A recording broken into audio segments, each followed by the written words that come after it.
Hi ನಮಸ್ತೆ. ಇವತ್ತು ತಿಂಡಿ ತಿಂದ್ಬಿಟ್ಟು ಆಡಿಗೆಲ್ಲ ಜೋಳ ಹಾಕ್ತೆ.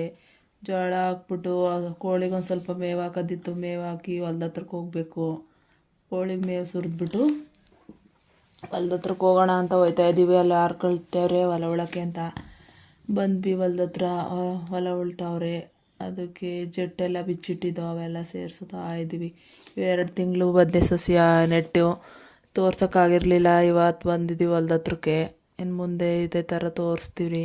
ಎಲ್ಲ ಪ್ರೋತ್ಸಾಹ ಮಾಡಿ ಸಹಕರಿಸಿ, ಲೈಕ್ ಕೊಡಿ, ಶೇರ್ ಮಾಡಿ. ಇವಾಗ ಮನೆಗೆ ಹೊರಟು ಮನೆಯಿಂದ ಹೋಗ್ಲಿಕ್ಕೆ 1 ಕಿಲೋಮೀಟ್ರ್ ಆಗುತ್ತೆ. ಎಲ್ಲ ಸಾಮಾನು ತಗೊಂಡು ಹೊರಟ್ವಿ. ಅಲ್ಲಿಂದ ಒಂದು ಪಕ್ಕದಲ್ಲಿ ಹೊಲದಲ್ಲಿ ಕುಂಬಳಕಾಯಿ ಬಿಟ್ಟಿತ್ತು, ಕಿತ್ಕೊಂಡ್ವಿ. ಇನ್ನು ಮನೆ ನೋಡಿ 1 ಕಿಲೋಮೀಟ್ರ್ ಆಗುತ್ತೆ. ರೋಡಲ್ಲಿ ಬರಬೇಕು. ಬಂದ್ವಿ. ಇನ್ನೂ ಒಂದು ಸ್ವಲ್ಪ ದೂರ ಐತೆ. ಬರ್ತಾ ಇದ್ವಿ. ಬಂದ್ವಿ ನೋಡಿ ನಮ್ಮ ಮನೆ.